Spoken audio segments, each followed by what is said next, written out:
Okey, terima kasih untuk anda yang mendengarkan kami di Pekan 104.1 MHz. Baiklah, di talian ketika ini kita bersama dengan Dr. Suzana binti Muhammad Hashim yang merupakan pakar perubatan kesihatan awam Jabatan Kesihatan Negeri Pahang. Assalamualaikum, Doktor. Waalaikumsalam warahmatullahi wabarakatuh. Selamat sejahtera juga. Apa khabar, Doktor, hari ini?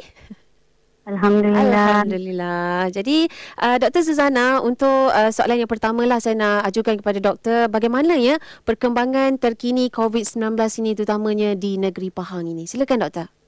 Okey, terima kasih. Assalamualaikum warahmatullahi wabarakatuh. Selamat sejahtera kepada pendengar-pendengar. Terima kasih kepada DJ. Sama-sama. Hari Ahad ni kan? Betul. Bersama-sama kita bersiaran ni. Okey, terima kasih semua. Terima kasih kepada pihak RTM. Saya juga memberi ruang kepada saya untuk berkongsi lah. Ya, apa situasi terkini keadaan COVID di negara kita dan khususnya kita nak tengok di Pahang lah ya. Yeah. Saya mulakan dengan hari ini adalah hari yang ke-494 bilik gerakan COVID di negeri Pahang dibuka. Kita mula buka pada 9 Mac tahun 2020 dan semenjak itu kita belum pernah tutup lagi. Kita beroperasi almost 24 jam sehari lah ya. Okey, kalau kita lihat ya, di Malaysia semalam, kita lihat di Malaysia kesnya adalah 12,528 kes baru. Betul. Dengan 138 kematian. Kat mana kes-kes ni? Kalau kita tengok semalam, di Pahang kita melaporkan 317 kes baru. Kes-kes yang dekat Malaysia ni, atau saya nak kata sebenarnya kita ni di Pahang ni, kita dikelilingi oleh negeri-negeri yang tinggi dengan COVID ni lah. Contohnya Selangor ada dekat 5,000. Kuala Lumpur ada 1,700. Negeri Sembilan hampir 1,300. Melaka ada 600. Johor ada 600 lebih. Kita ni dikelilingi oleh negeri-negeri yang beban COVID ni tinggi lah. Sedikit sebanyak dia juga memberi kesan kepada apa yang berlaku dekat negeri kita daripada segi peningkatan kes. Okey, semalam kita ada 317 kes baru dan jumlah keseluruhan negeri Pahang adalah 18,104 kes COVID. Betul. Daripada awal tahun 2020 hingga sekarang. Apa maksudnya 18,104 ni? Kalau saya nak mudahkan, maksudnya bagi setiap 100 orang di Pahang ini ada 1 orang yang COVID. Banyak tu ya. Untuk ni kita kata, oh macam sikit lah. Okey, 100 ada seorang. Kita nampak macam nombor tu agak kecil tetapi implikasinya sangat besar. Dan kalau kita lihat jumlah kematian yang berkait dengan COVID ni di Pahang ini telah 201 ataupun 1.1 daripada jumlah keseluruhan COVID di Pahang. So jadinya kalau kita lihat sekarang ini apa yang berlaku ialah kes baru harian kita melebihi daripada kes yang sembuh harian. Kes baru harian 317, kes sembuh kita 155. Apa maksudnya di situ? Macam ramailah orang tak cukup tempat di hospital sebab orang tak balik, tak sembuh, kita tak boleh nak keluarkan. Tetapi orang yang sakit makin ramai. So itu dia punya situasi. Kalau saya nak gambarkan, situasi kita sangat mencabar sekarang. So kat mana obat-obatan ni sebenarnya? Kat mana kes-kes kita yang banyak-banyak ni ya? Betul. Kalau kita tengok kes ni satu Pahang ada. Tetapi kalau saya boleh bagi sedikit macam pecahannya, kalau kita lihat beban kes yang tinggi adalah di Kuantan, Bentong, Temerloh dan Jerantut. Ini adalah daerah-daerah yang melaporkan kes lebih daripada 1,000 kes sekarang ni berada di daerah-daerah ini. Manakala kita ada 11 daerah, saya sebut 4, lagi 7 daerah tu bukan tak ada kes, ada. Tapi kesnya berada di antara 300 hingga ke 999 tu lah nombor tu. So saya nak katakan semua daerah ada kes ini. Kalau saya kecilkan lagi untuk tuan-tuan memahami kat mana sebenarnya kes-kes ini ya. Kalau kita lihat daripada kita ada mukim-mukim kan, tadi saya sebut daerah. Kalau saya sebutkan dari segi kecilkan lagi mukim-mukim di mana? Mukim-mukim yang terlibat adalah mukim Bentong. Mukim Bentong di Bentong, mukim Kedah dan Pulau Tawa di Jerantos. Kuantan tu hampir keseluruhan lah ya kalau lihatkan mukim-mukim tu. Kuantan, Kuala Kuantan, Sungai Karang, Bersera, itu adalah kawasan-kawasan yang banyak dengan kes COVID. Okay. Dan satu lagi yang Sungai Karang dan di Temerloh, Mukim Perak dan Mukim Mentaka. Di Maran, di Cenduk, Mukim Cenduk. Okay, ini mukim-mukim ada 11 mukim dan di Bera baru sekali ni Bera 1 lah ya. So kalau saya zoom tadi daripada Pahang yang besar, ada 4 daerah semua ada, tetapi 4 daerah ada beban COVID yang tinggi, lebih 1,000 kes. Saya kecilkan lagi kepada mukim, ada 11 mukim yang memang banyak kes dia. Kalau kita letakkan dalam peta itu, dia akan jadi merah peta tu dekat mukim itu tersebut. So, saya kata kat mukim kat mana? Lokaliti ni banyak. Lokaliti ni kalau kita pergi kepada lokaliti keseluruhan, saya tak boleh nak bagi ikut daerah ya. Tetapi jumlah lokaliti ni adalah 8,000 lebih lokaliti bukan 800 lebih lokaliti terlibat. Kini 870 lokaliti yang terlibat dengan kes-kes COVID ini, ya. Dan saya nak beritahu lagi di kawasan-kawasan yang saya sebut 11 mukim itu, kawasan mana yang perlu lagi padat sekecilkan lagi ialah kawasan-kawasan kebanyakannya kawasan bandar. Contohnya kalau kita lihat Temerloh itu antara mungkin daripada Bandar Mentakap tu sampailah ke Gau begitu. Kalau Bentong itu dia memang dalam kawasan bandar Bentong. Kalau di Cenduk itu dia melibatkan bandar pusat jangka dan juga penempatan jangka. Kalau Kuantan tu yang besar-besar lah kawasan bandar.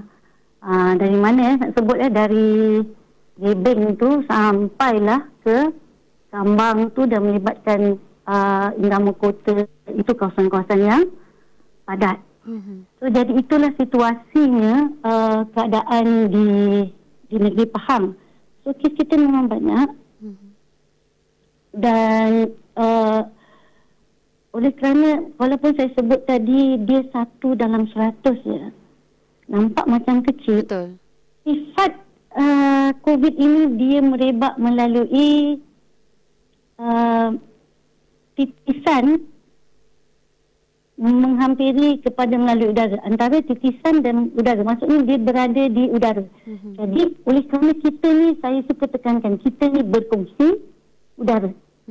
So, kita tak boleh kata ini udara dia, ini udara saya, ini udara mungkin saya, ini udara mungkin tuan.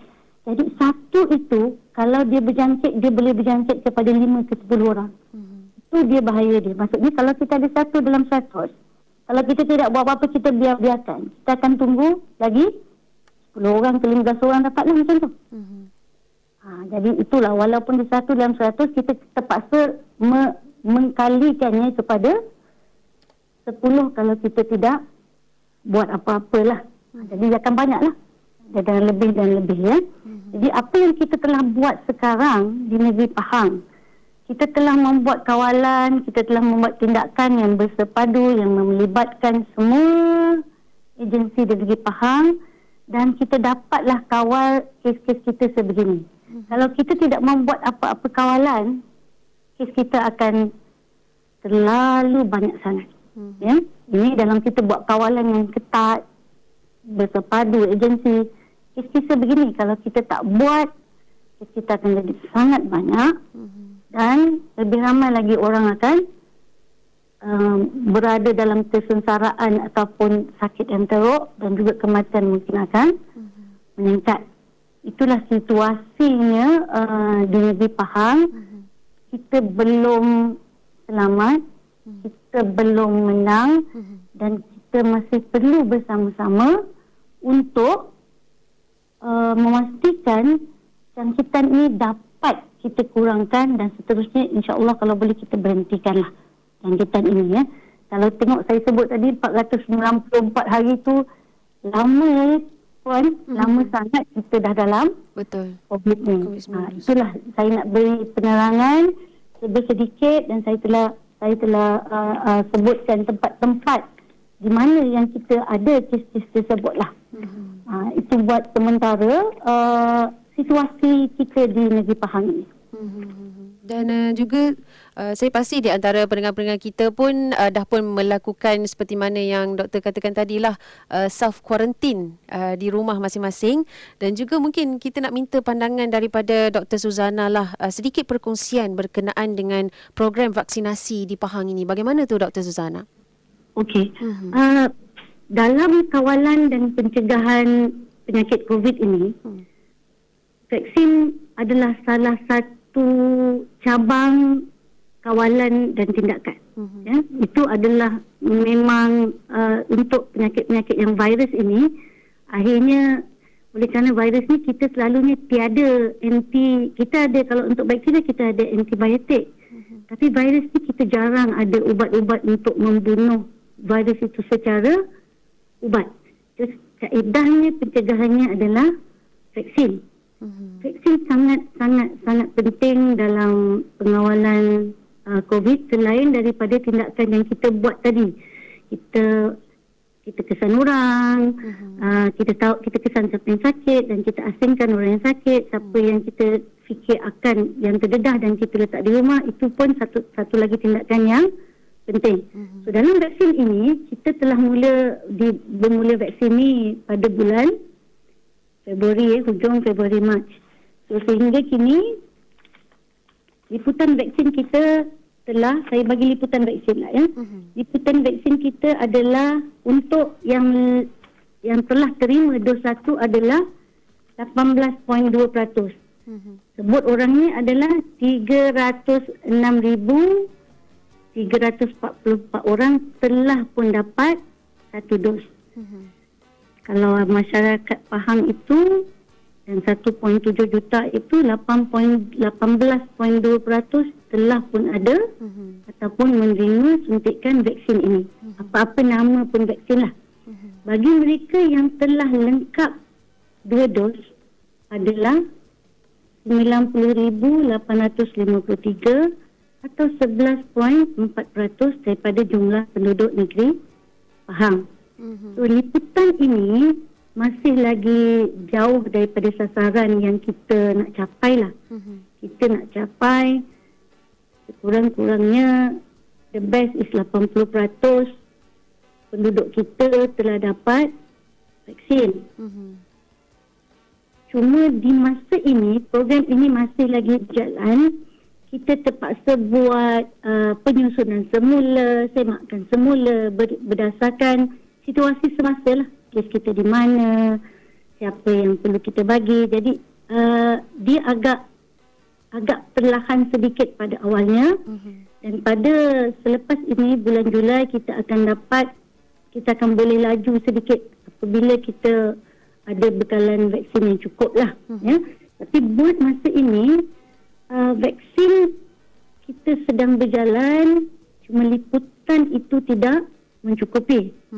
Dan untuk negeri Pahang kita memang menyasarkan paling kurang sebelum musim tengkujuh 80% rakyat Pahang ni akan dapat dos yang lengkap. Ya, kita sasarkan itu. Kita tidak boleh juga kata besok pagi nak dapat 80%, tak boleh. Sebab prosedur memberi vaksin itu kita sangat ketat. Ada kaedah-kaedah dia ya. Jadi kita kena follow lah. Kalaupun kita ada banyak vaksin, vaksin ni dia cerewet sikit. Dia perlukan perkara-perkara yang nak simpan, nak jaga dia supaya tak rosak. So perkara ni kita jangan ambil kita. Jadi kita kena sentiasa susun, tukar, ubah strategi supaya kita boleh bagi vaksin kepada masyarakat dalam secepat mungkin kepada kumpulan sasar yang sepatutnya dan mematuhi tempoh yang telah kita tetapkan. So jangan kata nada, kenapa tak boleh bagi vaksin 100%? Oh, bukan begitu. Kita terpaksa susun strategi supaya kita capai tadi tu.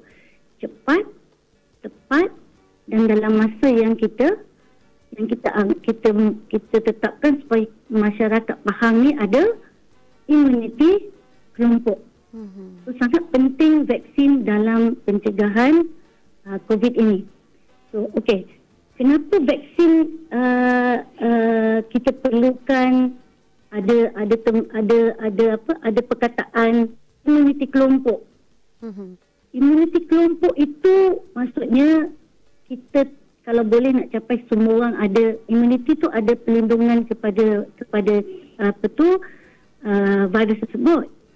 Kalau boleh kita nak capai 100, tetapi vaksin kita ni ada kumpulan-kumpulan yang tidak layak diberi vaksin.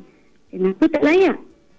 Sebab vaksin itu masa kajiannya dibuat, kita hanya kaji umur berapa sampai umur berapa, so kita hanya boleh confident dan kita pasti dia selamat dibagi umur berapa sampai umur berapa. So dalam keadaan vaksin hari ini, kita kata kita bagi vaksin umur untuk Malaysia kita ambil umur 18 tahun ke atas. So apa jadi dengan yang bawah daripada 18 tahun? Apa jadi dengan mereka? Mereka tidak ada vaksin. Okey, inilah peranan imuniti kelompok. Ya, apabila 80% rakyat telah ada imuniti atau perlindungan, jadi yang 20% itu akan mendapat benefit ataupun kebaikan daripada imuniti kelompok. Saya bagi contohlah. Kalau kita ada 10 orang yang tidak ada vaksin, ya, kita ada 10 orang COVID. Kita ada 10 orang biasalah, senang ya. Okey, semua orang ni tak kenal virus. Virus pun ada. So kemungkinan untuk virus itu dia orang duduk ni berjangkit kepada semua orang 100% akan kena. So, tetapi apabila 80% adanya imuniti, kan tadi kan, so dalam 100, dalam 10 ada 8 orang yang ada imuniti. Apa jadi? Dia pergi, virus singgah dekat orang yang pertama, dia mati. Kurang dah. Dia singgah kat orang kedua, dia mati. Kurang dah vaksin tu, virus tu. Sampai kat 8, lama-lama bilangan ataupun kepadatan virus itu akan makin kurang. Jadi kemungkinan dia nak memberi jangkitan kepada yang 2 orang tak dapat tadi sangat-sangat rendah. Berbanding kalau semua orang tidak ada perlindungan, maka semua orang boleh dijangkiti dengan virus tersebut. Jadi itulah pentingnya kita nak capai tahap imuniti 80%, iaitu apabila lebih banyak virus tak ada, virus dah mati, dah kurang, yang 20% tadi, yang 2 orang daripada 10 tadi akan terlindung. Dan pada masa yang sama juga, mereka mungkin boleh dapat imuniti semula jadi daripada persekitaran. Tapi kita tidak boleh bergantung sangat kepada ni. Kita itulah yang kira-kira yang dibuat.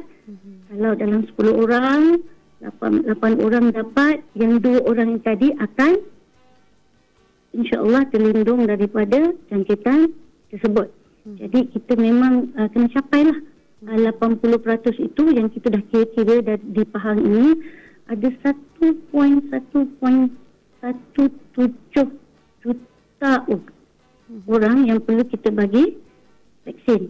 Dan proses ini akan berjalan insya-Allah hingga bulan 10. Kalau kita boleh cepatkan lagi, bulan 10 atau bulan 9 kita habis, semua masyarakat Pahang yang perlu dapat vaksin akan dapat. InsyaAllah. Itu peneranan saya berkaitan dengan vaksin. Ya? Dan vaksin-vaksin yang kita ada ini tak kira lah namanya apa. Pfizer ke ya? Pfizer ke, Sinovac ke akan datang lagi. Johnson & Johnson ke apa ke. Jangan lagi risau. Ada pilih kasih ke orang dapat Pfizer? Tidak. Nah, dia hanya dibagi nama oleh company-company syarikat-syarikat yang buat. Tetapi ia tetap vaksin terhadap COVID. Semuanya telah dibuat kajian, semuanya telah dikatakan selamat, barulah kita bagi kepada masyarakat Malaysia. Semua untuk COVID. Cuma masing-masing akan bagi nama masing-masing lah. Tapi asasnya adalah untuk memberi perlindungan. Kalau kita nak ambil mudah macam ni lah. Kalau ubat gigi kan, banyak. Ada Colgate, ada Dali, ada macam-macam betul babut. Tapi apa dia punya matlamat dia? Untuk memberi kebersihan pada gigi kan. Macam tu lah vaksin. Tak kisahlah Pfizer ke, Sinovac ke. Akhirnya adalah untuk memberi perlindungan kepada vaksin COVID. So jangan risau sangat. Saya dapat Pfizer, saya dapat Sinovac, saya tak macam tu lah kan. Ibaratnya begitulah. Itulah penerangan saya sedikit berkaitan dengan vaksin. Baik, itu dia antara sedikit yang dikongsikan oleh Dr. Suraya berkenaan dengan vaksinasi. Itu dia yang dikongsikan. Katanya doktor tidak ada perbezaan antara vaksin-vaksin yang anda terima. Yang pastinya anda perlu mendapatkan vaksin yang telah pun mendapatkan dos yang pertama maupun kedua dos. Tahniahlah untuk anda yang masih lagi menunggu. InsyaAllah kata menunggu giliran lah untuk menerima vaksinasi anda. Dan sebentar lagi doktor, kita berehat seketika. Saya ada satu pertanyaan lah kepada Dr. Suraya ini berkenaan dengan varian COVID-19, dan kita nak tahulah bagaimana varian tersebut di Pahang ini. Jadi kalau anda nak tahu dengan selanjutnya, jangan ke mana-mana. Terus saja bersama kami, bersama Fatin dan juga Dr. Suraya di Pahang FM, satu pilihan. Janganlah keluar, kita tegak COVID-19 bersama.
Itu dia DJ Ana, kita bersama dengan Combo RTM Pahang, kita mesti menang COVID-19. Dan bersama dengan saya di talian ketika ini Dr. Suraya, Dr. Suzana. Maafkan saya Dr. Suzana. Dr. Suzana yang merupakan pakar perubatan kesihatan awam Jabatan Kesihatan Negeri Pahang. Baik, doktor, adalah difahamkan baru-baru ini adalah beberapa varian COVID-19 yang sangat menggerunkan dunia, dan malangnya negara kita juga telah pun dikesan varian-varian tersebut. Dan di Pahang ini varian jenis Delta juga telah pun dikesan. Jadi kita nak mohon Dr. Suzana jelaskan sedikitlah mengenai varian Delta ini. Silakan doktor. Terima kasih. Okey, varian COVID-19 ini adalah apa kita nak kata ya, dia adalah keboleh capaian ataupun keboleh upayaan virus itu merubah bentuk diri dia, ya. Daripada asal dia memang ada kebolehan untuk merubah bentuk diri dia. Contohnya ya, kalau mula-mula kita ambil orang lah, kata kita ambil contoh saja ni ya. Kalau orang hari ni dia pakai baju kan, dia pakai baju warna merah lah katakan. Apabila dia tambah kat baju dia tu ataupun dia pakai tudung, dia akan ubah bentuk dia kan. Betul. Jadi bila dia ubah bentuk dia, keupayaan dia memberi kesan kepada manusia itu juga turut berubah. Ya, inilah yang berlaku kepada COVID-19 ini. So sehingga kini yang kita dapat dikenal pastilah saintis-saintis pakar-pakar perubatan dunia mengenal pasti ada 4 perubahan, ada 4 varian kepada COVID-19 ini. Dia bermula dengan namanya varian Alpha. Dikesan di United Kingdom pada bulan 9 2020. Bukan, saya kena balik semula. Dia bermula dengan Beta. Dia dikesan di South Africa pada bulan Mei 2020. Kemudian mereka mengkaji dan melihat COVID ini berubah bentuk. Ada dipanggil spike protein, tak apalah. Tapi nak kata dia ubahlah bentuk dia. Mungkin ditukar atau ditambah. Tadi kalau baju dia tambah tudung atau dia tambah gelang. Begitulah kalau orang kan. Jadi ditambah atau dia tukar baju dia jadi warna lain. Dia akan bertukar. So begitulah sifat virus.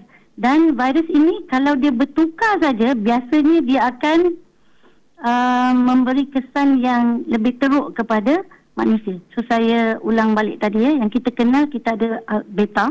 Lepas tu kita ada Alpha dikesan di United Kingdom pada bulan 9 2020. Lepas itu di Brazil Gamma. Namanya dikesan pada November 2020 dan yang sekarang ini pada Oktober 2020 mula dikesan yang sedang melanda saya rasa negara kita dan juga Pahang adalah Delta, ya. Apa sifat Delta ini? Delta ini dia adalah COVID juga, tetapi cara dia berjangkit itu telah berbeza daripada yang kita mula-mula kenal pada awal tahun 2020. So apa yang kita hadapi sekarang ini, Delta varian COVID-19 ini, dia lebih cepat merebak. Maksudnya masa dia merebak dah lebih pendek. Dia boleh daripada 1 hari pun kalau orang terdedah dia boleh merebak. Lepas itu dia lebih ganas. Dia lebih menyebabkan seriusnya tanda gejala kepada orang yang dapat varian ini. Dan juga dikaitkan dengan kematian yang tinggi. Inilah yang kita lihat berlaku di negeri Pahang. Pada awal-awal kita dapat tahun lepas, masa kita ada gelombang kedua, kita hanya ada 371 saja kes. Apabila kita bermula kepada gelombang ketiga, sehingga ujung bulan sampai kini, itulah kita punya kes dah jadi berapa? 18,000. Ini adalah kesan-kesan daripada perubahan virus tersebut. Kita akan dapat, tadi saya kata bila dia berubah bentuk, berubah struktur kepada, orang suka sebut protein spike. Saya senanglah untuk kita orang awam, kita cakap dia berubah bentuk lah. Dia berubah bentuk, lepas tu dia jadi lebih ganas, dia lebih menyebabkan kesengsaraan kepada orang yang dijangkiti, juga dia lagi cepat merebak. Kalau kita lihat dulu sebelum ini, pada tahun lepas lah, kalau kita lihat, kalau seorang dalam satu rumah itu kena COVID, rakan-rakan dalam rumah ataupun ahli keluarganya mungkin tidak akan berjangkit. Tetapi sekarang ni kita lihat, kalau ada seorang dalam rumah kena, senang aja kita cakap semua keluarga akan berjangkit. Lepas itu, kalau dulu kita melihat mereka-mereka yang ada COVID ni, sebahagian besarnya tiada tanda gejala. Berubah sudah patternnya, manifestasinya kepada mereka lebih bergejala. Yang ketiga adalah kita lihat dulu mereka tidak begitu teruk, tapi sekarang ini mereka cepat sangat jadi teruk dan menyebabkan kematian. Jadi sebahagian daripada peningkatan kes kita ini adalah disumbangkan oleh perubahan virus ini tersebut. Ya. Dan bukan hanya perubahan virus tersebut, juga disebabkan individu dan masyarakat kita juga yang ada tidak mematuhi saranan-saranan bagi mencegah jangkitan ini berpanjangan.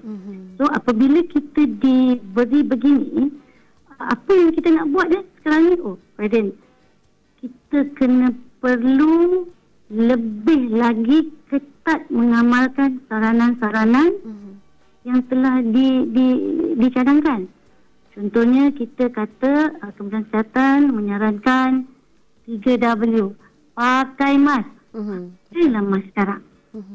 Yang kedua, jaraklah. Yang ketiga, berpesan-pesan, beritahu orang-orang siapa yang ada tanda dan gejala, datang tampil untuk membuat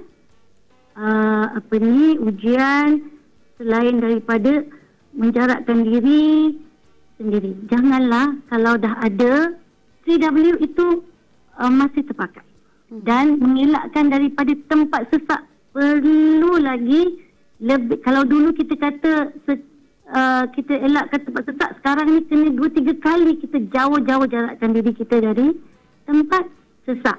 Jangan duduk rapat-rapat, elakkan dalam rapat-rapat, elakkan sembang rapat-rapat juga.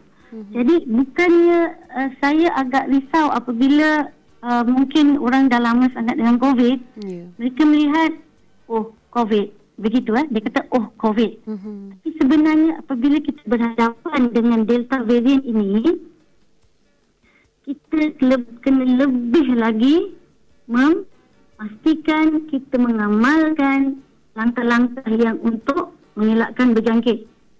Kenapa saya sebut ubatnya memang tak ada, dan kita tunggu vaksin. Tapi macam saya cakap, vaksin akan berperingkat-peringkat. Selagi kita tidak capai 80% tersebut, kita boleh beranggapan COVID Delta variant ini akan berada di sekitar kita dan semua orang akan boleh kesan. Masih perlu. Jangan beranggapan, kawasan saya tak ada PKP. Saya bolehlah pergi merentas segala tempat. Bukan begitu. Dalam keadaan sekarang, semua individu, semua masyarakat masih perlu mengamalkan sehinggalah kita dapat imuniti kelompok yang kita harapkan virus ini akan mati. Memang kita kena, akhirnya kita perlu imuniti kelompok itu. Tetapi macam saya cakap, kita dalam fasa-fasa yang kita perlu laksanakan. Dalam pada masa yang sama, kita kena buat langkah-langkah supaya tidak berjangkit. Alright, itu satu ya. Apa yang kita ada, macam saya cakap, kita masih lagi tidak ada ubat antivirus. Apa-apa yang mereka kata macam-macam ubat yang di luar ivermectin itu belum lagi dikatakan boleh, tidak dibenarkan lagi ataupun tidak ada kebenaran bukti yang kukuh dia boleh digunakan untuk mencegah. Saya pakai apa yang disarankan oleh Kementerian Kesihatan dan juga WHO ya, Pertubuhan Kesihatan Sedunia. So masih tinggal 2 itu, kita mengamalkan perkara tersebut 3W dan elakkan 3C masih diamalkan. At the same time kita pakai dengan gunakan, kita tunggu, kita berusaha untuk capai vaksin ya. Di sini saya ingin lagi menekankanlah kepada masyarakat, rakan-rakan di luar sana ya. Tolonglah kurangkan pergerakan ya. Dalam keadaan bila kita kata menjarakkan orang itu, termasuk kurangkan pergerakan. Itu sebabnya kita kena, ada orang yang kita kata duduklah rumah, jangan keluar, jangan keluar kalau tidak perlu. Kerana hanya dengan kaedah itu saja. Apabila orang kurang bergerak, kita kurang kontak dengan siapa-siapa yang berisiko. Jadi kita kurang dapat penularan yang berpanjangan. Kalau boleh kita nak stop. So kenalah kurangkan. Lepas itu, sekiranya ada bergejala, tolonglah datang memberitahu, buat yang sepatutnya, iaitu dapatkan ujian dan pakai mask, duduk rumah, pastikan jarak daripada orang lain. Jangan dah ada bergejala nak pergi kerja juga atau nak pergi luar juga, kerana kita akan memberi kesan kepada masyarakat, ya. Yang ketiga ialah vaksin. Vaksin memang kena kita cadangkanlah, kita sarankan mereka-mereka yang layak itu ambillah vaksin, ya, bagi memastikan kita melindungi orang-orang yang di sekitar kita, ya. Dan juga kiranya mereka-mereka yang berisiko itu, contohnya warga emas, ya, orang ada komorbid, masih belum lagi mendapatkan vaksin, tolonglah hubungi. Ada dah mereka-mereka yang boleh dihubungi untuk dapatkan vaksin, ya. Selain daripada itu, saya nak menyarankanlah, sekarang ni kita lihat ramai juga orang yang masih pergi juga buat dan menghadiri majlis-majlis, walaupun arahan Majlis Keselamatan Negara itu telah mengatakan ada had-had untuk dilaksanakan perkumpulan, perjumpaan, ada nombor, ada bilangannya. Tetapi kita lihat masih dalam siasatan kes-kes kita kan masih lagi mereka menghadiri, contohnya lah, saya bagi contoh, majlis pengembuian. Majlis pengembuian menghormati atau melawat ziarah jenazah ini, dia masalah dia sebenarnya bukan masa dikebumikan tu, ya. Masalahnya sebelum dan selepas. Mereka ada juga yang buat tahlil lah, perjumpaan yang rapat-rapat, dan apabila mereka balik semula ke kawasan tempat tinggal mereka, mereka bawa bersama COVID. Dan seterusnya menularlah ke dalam keluarga dia dan kepada mereka-mereka yang mereka jumpa lah. Kita nampak tu. Jadi saya menyerulah, sekiranya memang saya pasti diberi kebenaran untuk menghadiri orang yang sakit, melawat orang yang sakit, ya. Sekarang ni hospital memang tak boleh lah nak pergi ziarah orang sakit di hospital, ya. Penjaga pun tidak dibenarkan untuk menemani orang sakit di hospital. Tapi untuk menziarah orang-orang yang kat rumah tu masih ada kebenaran. Menziarahi kematian tu masih ada kebenaran. Menghantar anak-anak sekolah atau kerja itu masih ada kebenaran. Walaupun kebenaran itu diberi, saya mohon sangatlah, tolonglah pastikan diri anda tu selamat sedikitlah daripada mematuhi segala saranan yang ditetapkan. Jarakkan diri, pakai mask, basuh tangan, dan kalau boleh balik daripada majlis-majlis ini yang lihat nampaknya lebih daripada 5 orang. Saya fikir MKN menyarankan kalau nak buat 5 orang, mungkin untuk urusan jenazah ada berapa orang ditetapkan.